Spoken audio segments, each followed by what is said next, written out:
Hello, friends. This is Carl from the Fellowship League, Facts, Cross, and Discourse, where all of the facts of life and reality all find their foundation and center in the cross and the person of Jesus Christ, via discourse and discussion.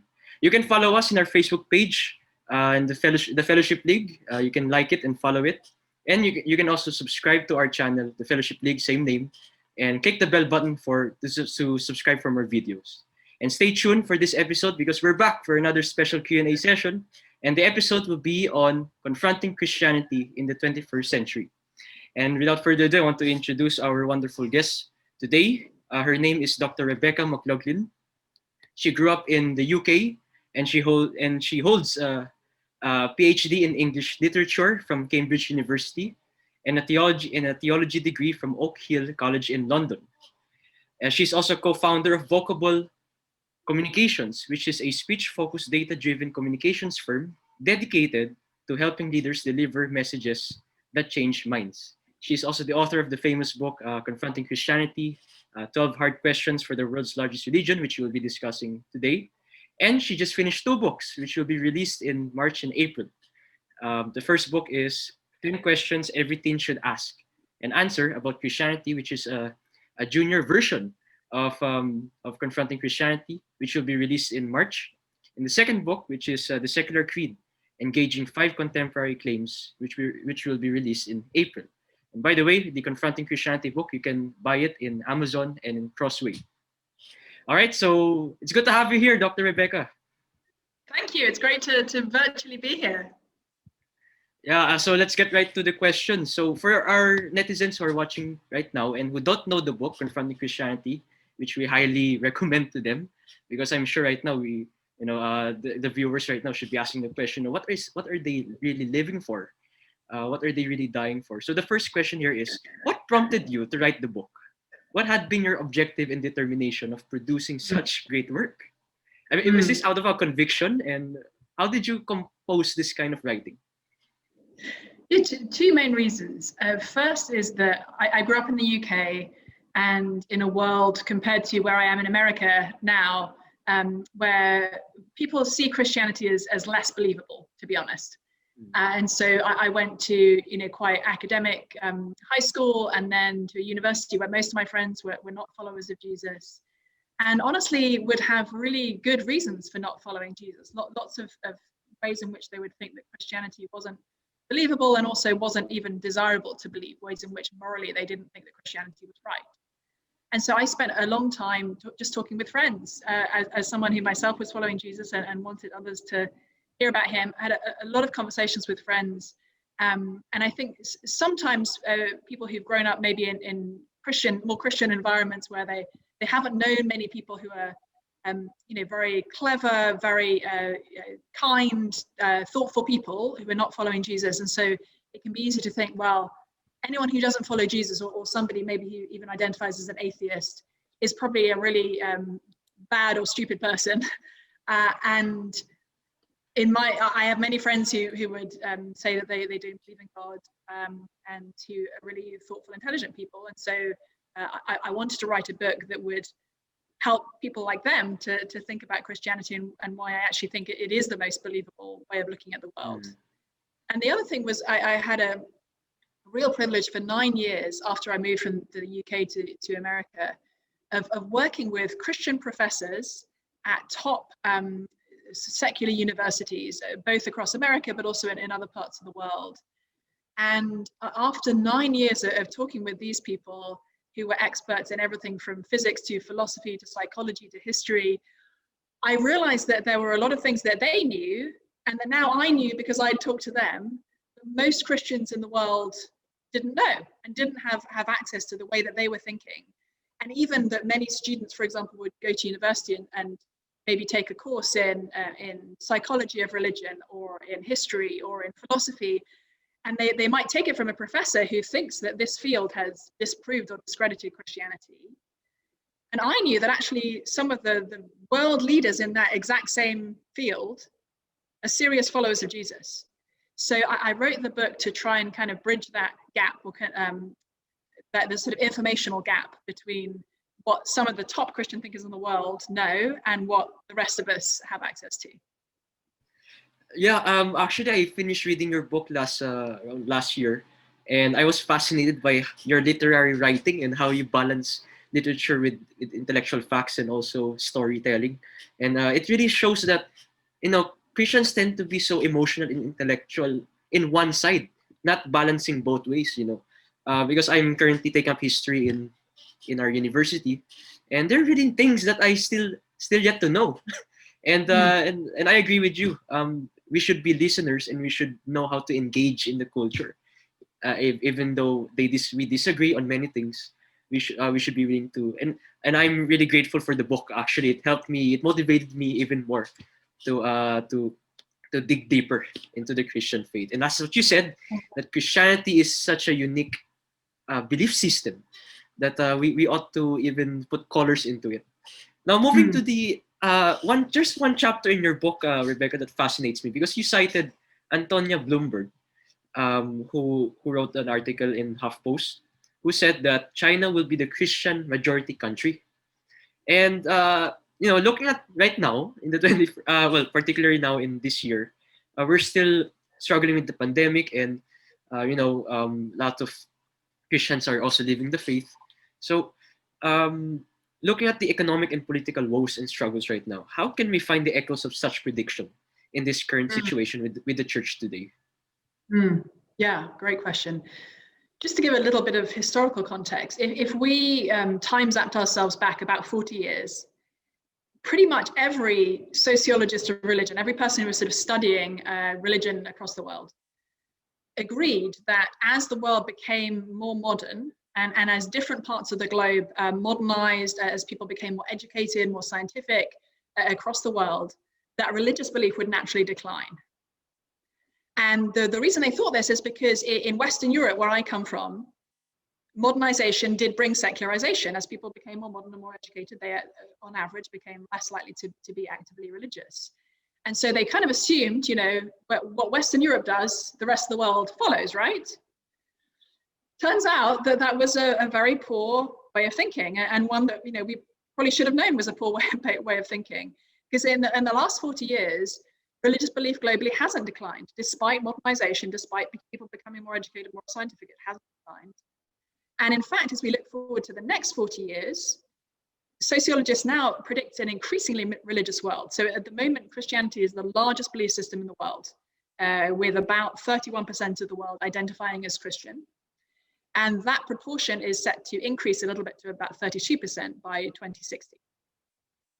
Now, Christianity is also the most diverse belief system, by the way. It is sort of even spread across different parts of the globe, actually, which is one of the ways in which it's distinguished from other religious beliefs. The second largest belief system in the world is Islam. And the proportion of Muslims is expected to increase significantly from about 24% to about 31%, making it a very close competitor with Christianity. Hinduism and Buddhism are both expected to decline slightly in that time period. And the proportion of people who don't identify as with any of the major religious traditions, including people who would say they were atheists, agnostics, or just some to say none, as in they wouldn't check a box to say I'm Christian or Muslim or Hindu or Buddhist, or whatever. That proportion of people is expected to decline from about 16% to about 13%. Now, when I was growing up, that would have been completely shocking news, because people thought, of course, in the next generation, in the next couple of generations, Christianity will decline and non-belief in any kind of God will increase. And in fact, the opposite is expected. So why is that? Well, one of the most interesting places, as you were referencing, Carl, is that in China, today, China is the global center of atheism, with atheism being the sort of official belief system of the Chinese government, etc. The church in China is growing so fast that experts think that there'll be more Christians in China than in America by 2025. Obviously, China has a much larger population, but still, we'll have the largest number of Christians of any country by 2025. And some leading experts think that actually the continued growth of the church in China will mean that by about 2060, there could be more Christians in China than anything else. It could be a slightly majority Christian country. Now, if that happens, obviously that would change all sorts of things, globally, economically, sort of politically. At the same time, experts think that by 2060, about 40% of the world's Christians will be living in sub-Saharan Africa. So this idea that people sometimes have that Christianity is essentially a sort of white Western religion, which it wasn't from the first, is increasingly, it just doesn't line up with the facts today, actually. If we look at the global church, if we look at the scriptures themselves, it doesn't make any sense. But if we look today as well at the global church, the idea that Christianity is essentially a white Western religion is just against the reality of the global church. In fact, Christianity is the greatest sort of multiracial, multicultural, multi-ethnic movement in all of history. Yes, that's shocking news. I mean, to clarify, 2025, right? You said that China will be Christian majority in 2060. No, but by 2025, there will be more Christians in China than in the US. Than in the US. By 2060, who knows, right? But some of the top experts suggest that looking at the way that the church has been growing, that they think that by 2060, China could be majority Christian. So this is, take another 40 years, but that's what could be the case in 40 years' time. It's quite a contrarian view because, like we view China as a communist country. And it's dominantly communist, and but actually it's not. It's capitalist. That's right. That's a really different view there. But yeah, it seems that the one that's causing the multiplication of the church is the persecution they've been experiencing. Like it's not only in China. I believe you would also consider Christians in the Middle East. I believe they're also growing as well, right? So yeah. Yeah, and persecution, of course. None of us want persecution as Christians for our brothers and sisters, right? This is not something that we desire. And there have been, sometimes in history, there have been times when persecution has effectively stamped out a church. For example, in the history of Japan, very strong persecution of Christians at one point that had a major impact on stamping out the church there. Not completely stamping it out, but certainly pushing it right down.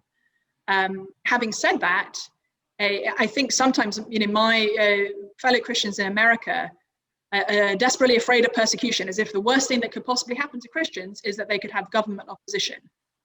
Actually, I don't think that's the worst thing that can happen to Christians, because as we see today in the global church and as we see in the scriptures, actually authentic Christianity stands up against persecution. And in many ways, feeling very comfortable in your culture can be worse for the church, because you can end up with a kind of cultural Christianity where people, it's easy to be a Christian, everyone is a Christian, and so it can end up not really meaning anything. And Jesus, of course, calls us to, he says, if anyone wants to follow him, they must deny themselves and take up their cross and follow him. So it's a call to self-sacrifice. It's not a call to comfort. Going back to what you said about Christianity being a white American religion, I definitely agree with you, because looking at the history of America, right? It's founded by Christopher Columbus and the Pilgrims, and these people are from Europe, and exactly where they get that ideology. Of course, they got it from the Eastern churches that was established from Paul throughout history. And same here in the Philippines, Dr. Rebecca. We think that Christianity is a Western concept also, but actually it came from Europe, and so on and so on and so forth. So yeah, I think it actually completely debunks that idea that Christianity is really a Western concept. If we look at the Bible itself, of course, Jesus was a Middle Eastern Jewish man, sort of brown-skinned, a guy who lived in Palestine in modern day terms. Abraham, the first person sort of chosen by God to start his special people in the Old Testament, came from a place which in modern day terms is in Iraq. We see Africans in Abraham's family very early on, because Joseph, one of his grandsons, married an Egyptian woman. We see in the New Testament, Jesus breaking through every racial and cultural barrier of his day. We see the first Black Christian, the first African Christian that we know sort of individually in the book of Acts, in Acts chapter 8, in the Ethiopian eunuch. We see on the day of Pentecost, which is like the birthday of the church, the day, day one when God's Spirit is poured out and the church starts. We see thousands of people from all sorts of different countries. It says from every country under heaven, and in their terms, becoming followers of Jesus then. So actually, Christianity doesn't belong to any one culture or any one language or any one place or any one people group. And at the end of the Bible and Revelation, we see people from every tribe and tongue and nation worshiping Jesus together.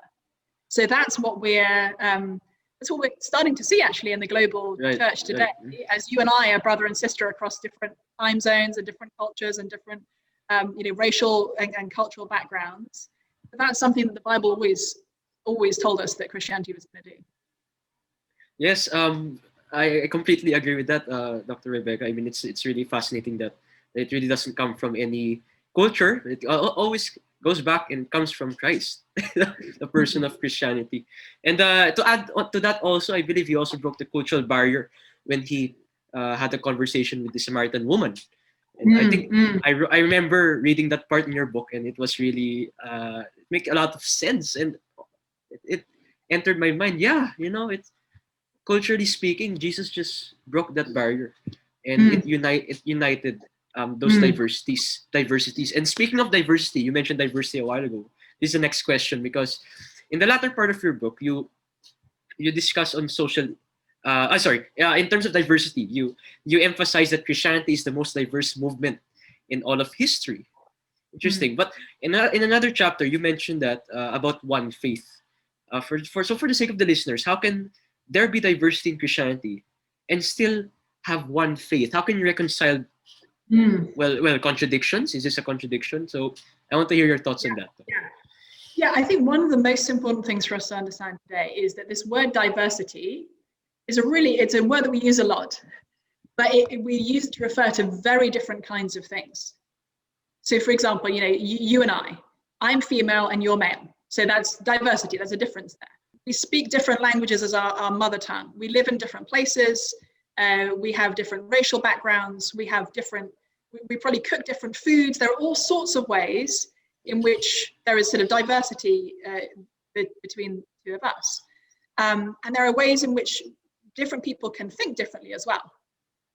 So we've had this confusion for a long time, which says, okay, religion is basically an expression of culture. And so if you come from a certain place, you believe a certain thing. And so, for example, to say to somebody who comes from India, vastly majority Hindu country, to say that somebody from India needs to start following Jesus is a violation of their culture, because to be Indian is to be Hindu. And some religions will kind of almost make that claim, and I think that's some folks in India would say that those two, you can't separate out being Hindu from being Indian.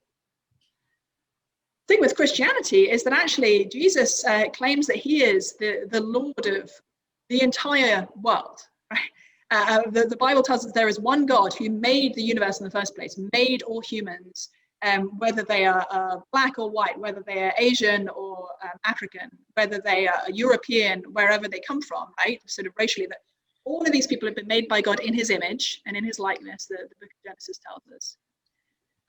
And Jesus, at the same time as breaking through all these cultural barriers, he said that all authority in heaven and on earth had been given to him. And he told his disciples to go and make disciples of all nations. So Jesus's claim has, from the very first, been sort of offensively universal. There's no way, you can't look at Jesus and say, well, he's one God among many, or he's one good religious teacher, but we need to have him and all these other. Actually, you either have Jesus or you don't. He's either the universal resurrected king of the entire world, or he's a fraud. Those are the two options that we have. And if we think about it, if we say that, because somebody comes from India, or because somebody comes from a particular country, that they have a cultural background, if we say that they can't make up their own mind about what they believe, we're actually not being respectful to them. We're being disrespectful. Yeah. Because we're saying, you're not really a thinking person. You're just a product of your culture. Now, all of us are influenced by our culture, for sure. We're influenced by the family we come from, the place we grew up, the educational environments that we've lived in. But I think all of us would want to say, yeah, I actually choose what I most fundamentally believe. And I think, for example, a friend of mine, Praveen Sethupathi, whose parents immigrated from India, grew up in a Hindu family, became a Christian when he was an undergraduate, because a friend had challenged him, like, well, you say you're a Hindu, what does that really mean? So he started reading the Hindu scriptures, and he became very interested in the Hindu scriptures. But then he thought, well, I need to look at the other religions that are making big claims as well, because just because I'm ethnically from India doesn't mean I should only believe this one thing. And when he looked at Christianity, he started reading the Gospels, he found this really weird thing. He found the hero of Christianity, instead of being this, great and powerful God going around defeating other people, was this seemingly pathetic man dying on a cross. And that completely astonished him, because the one, and was one of the strange things about Christianity, the person who claims to be the king of the whole world died a shameful criminal's death and looked like he'd lost. And that is sort of staked at the heart of Christianity, this cross where the most powerful man who ever lived died the most sort of despised death ever to have been died. And that's the kind of power inversion that we see in Christianity. That's a very powerful story. I mean, it's there in that book. Yeah, I remember reading that part. I'm happy for that Indian guy that he was able to, find Christ, and he even look at all religions, and he sees the everything's connected to and centralized in Christ. So, yeah, I mean, these are one of the greatest takeaways, I would say. Going to the social issues now. In the latter part of your book, you discuss on the denigration of women and homophobia. So in this kind of post-truth culture, post-truth, you believe what everyone to believe, you make your own culture. So how can a Christian in marriage, in social groups, and in universities, if let's say me as a student, how can we reach out to such a culture in the 21st century? So many things in there. Yes. Just before I answer that, you mentioned doesn't Christianity denigrate women? One of the interesting things about Christianity is that it's always been a majority female movement, actually. So in the Greco-Roman world into which Christianity was born, it seems like the empire was as much as 2/3 male, because a lot of women died in childbirth, and a lot of baby girls were just left out to die. Women weren't valued as much as men at that time. And yet the early church, from what we can tell from sort of archaeological and historical records, seems to have been as much as 2/3 female. And we see that actually carrying through even to today. And we mentioned the church in China growing extremely fast. Majority female, probably more than 2/3 female, actually. So this idea that Christianity denigrates women, it misses the ways in which Jesus actually was the reason that we think that women should be equal to men in the first place. Because in the ancient world, really nobody thought that. So it was very much a Christian idea. And we look at the fact that the majority of Christians throughout history and throughout the world today are women. And we have to think, okay, what if instead of denigrating women, this is actually the greatest movement of and for women in all of history? And then we look at the questions around sexuality. And if we look historically and start with the early Christian movement in the first century, it's easy for us to think that there was this, there's always been this idea that there should be one man and one woman sort of faithfully married together, and that's kind of the default setting. And it's only been in the last few decades since, the sexual revolution in the 1960s, people have started to think outside of that. But actually, if we look at the first century, if we look at the Greco-Roman world that Christianity was born into again, men were not expected to be faithful to their wives. It was fine for them to sleep with other women. It was actually fine for them to sleep with other men as well. And the idea that a man should not only be faithful to one wife, but actually, as the Bible puts it, pour himself out in love for her. That husbands should love their wives as Jesus Christ loved the church and gave himself up for her on the cross. It's a completely crazy idea in the first century. People would have, like the Romans would have laughed at that idea. And one of the strange distinctives of Christian sexual ethics was a kind of universal love, but a very specific space in which sex belonged. That was only in marriage between a man and a woman. And so one of the early commentators said, Christians they make really large tables to have lots of people around for a meal, but they only have like a very narrow bed just for the husband and wife to sleep together, right? So there's always been this sort of countercultural sexual ethic coming out of Christianity. And today it's very countercultural as well. I don't know as much about the context in the Philippines today, but certainly where I live in Cambridge, Massachusetts, the idea that of saying it's not okay for two men or two women to marry each other for Christians seems like immoral here. That seems like a kind of terrible and immoral thing to say.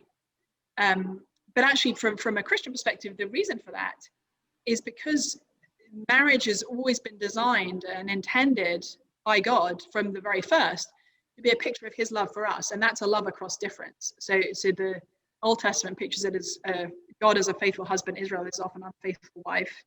In the New Testament, Jesus says he's the bridegroom, and then the Apostle Paul says that Christian marriage is meant to be like a little scale model of Jesus' love for his church, and that's a love across difference. Now this, people sometimes say, well, you only think that because you want to. You're already homophobic, you're already sort of fearful and loathing of gay people. And so you've come to the Bible looking for that answer. Actually, I've always been more attracted to women than men. And if I were not a Christian, I'm pretty sure I'd be married to a woman today rather than to a man. That's just been my experience since childhood. And so if I had come to the Bible, I didn't come looking to see that marriage is only between a man and a woman. I would have been very happy to find that the Bible didn't really say that. As some people now will say, well, the Bible doesn't really say that for Christians, gay marriage is not an option. But actually, as I've read and understood more and more of the Bible, I've been more and more convinced that no, it really does say that. But again, I think that the final thing I want to say there is the mistake people sometimes say is then to say, okay, well, the Bible condemns same-sex love and relationships. And I want to say, no, actually, the Bible calls us to extraordinary, precious intimacy between Christians of the same sex. It calls us brothers and sisters. It calls us one body together. Paul called his friend Onesimus his very heart. I don't know if you could imagine saying that to one of your male friends, you're my very heart. There's this incredibly high calling of love between believers that the Bible gives us. But it's not a sexual love. Paul, who said marriage was so special, it was like meant to be a picture of Jesus' love for his church. He also said that singleness was even better. Not because he just wanted to be all by himself all the time, but actually he was able to serve Jesus in a whole complex web of loving relationships with other believers, most of them male, some female, sure, like a mix. But we need to, I think one of the ways that the church has often gone wrong is kind of acting like marriage is the only thing or the most important thing, and forgetting what the Bible says about the loving community that we should have between believers, not sexual, but deeply loving community. So that's the reason why you end that social issue with that Jesus is our ultimate our lover. Basically, yeah. I think that's one of the things. And you also mentioned about I'm the resurrection, the life. I think it's always been Jesus as the focus, as the main foci for social and social context. And I like what you said there. I mean, it's very crucial that well, it depends. Actually, I think it depends on how people use the word same-sex marriage. Because I think it's socially speaking, it's like could be involvement of not actually social factors, but could be for reproduction. But actually, socially speaking, the Bible actually promotes what you said as there's a tie between same-sex as in the form of love, brotherly love, sisterly love. Yeah, and it's not the two differences are, one, it's not sexual, and two, it's not exclusive. So I can have, and I do have, multiple really close female friends, and it's really important that that it's not like, oh, this is just my one female friend who I really, really love, and everyone else doesn't matter so much. Actually, that's not a very healthy, especially for somebody like me who's sort of predominantly attracted to women, that's not really a healthy way of going about life as a Christian. So whereas marriage is exclusive, I'm only meant to be having the relationship I have with my husband with one man. Friendship is actually designed to be a sort of non-exclusive thing, very, very close and loving. A little bit like parenting. I have 3 kids, and I love each of them very intensely, and I have a very special relationship with each of them. But I don't just love one and kind of forget the others. And people I know who have more than 3 children feel like your heart just kind of expands. You just grow extra love for the extra child, right? And that's how we, if we're Christians, that's how we should operate in friendship. Yeah, and I mentioned earlier also that you're really good in using literature to balance it. You use the one scene in Harry Potter, Severus Please, and with then you immediately jump to the last book, Deathly Hallows, wherein Harry was able to look at the, what do you call it, the small teardrop The memories from pensive, yeah. Yeah, the pensive, right? And then he poured in the water, and then he saw everything. That's a brilliant, very brilliant illustration. I love it. I just wanna say it. So you viewers watching us, I really recommend. We recommend that book to you guys. Okay, so I think this is the last question already. On suffering. We're currently in the pandemic. So how can we find God in 2021? For the viewers and netizens who are watching us, what is your encouragement for them to find meaning this year? Yeah. I think one of the things that's been really hard about the last year with the pandemic is the uncertainty, right? It wasn't, okay, everything's going to be locked down for 1 month and then it's all over. It was always like, well, there's going to be a lockdown now and it'll go on for some period of time, but we don't know. And we don't know if there's, we don't know if there's going to be a vaccine. We don't know how long this is going to take. We don't know how this is going to spread. We don't know if the virus is mutating. Really hard for us to live with that level of, we don't know how the story is unfolding. And in many ways, that's true of our lives, even beyond the pandemic. We don't know how the story is unfolding. Right now, I'm happily married with 3 delightful, healthy, happy children. Today, this afternoon, my husband could get run over by a bus, or I could be diagnosed with cancer. Like, we don't know, even at the happiest times of our lives, we don't know what's happening tomorrow, let alone what's happening next week or next month or next year. We think we do often, but we don't. The incredible thing about following Jesus, well, many incredible things, but one of the incredible things is saying, I actually know the person who's telling my story. I know the narrator. In Harry Potter terms, I know J.K. Rowling, and I know she's going to end things happy, right? Yeah. And even if we don't know what's happening next. And by the way, I like what you said. J.K. Rowling is actually a Christian, if I'm right. If I'm right, just a button a little bit. Yeah. She did an interview a few years ago where she talked about how she sort of has a very fragile faith. She is saying, some days she believes, some days she doesn't. But she got the idea for the ending of Harry Potter very much from the Christian tradition. So she's certainly not writing as a kind of atheist or anti-Christian. But yeah, as Christians, as we're going through suffering, we may not understand why right now. Like, why is this particular thing happening to me right now? And the Bible doesn't promise us that we're going to understand that. But it does promise us that if we trust in Jesus, that one day he will wipe every tear from our eyes. We believe in the man who can call people out of the grave just with his words. We believe in someone who rose from the dead himself and promises us resurrection bodies one day with him. So no matter what happens in our lives today, we know that the ending, if we follow Jesus, is going to be incredibly happy. And conversely, if we're not following Jesus, if Jesus is who he says he is, and we have turned it and we've rejected his offer of mercy and forgiveness and the death that he died for us, however happy our lives are today, however happy our lives are for the next 50 years, one day we will die and we will face his judgment, and our eternity will be incredibly unhappy. So I think sometimes when I'm reading a book,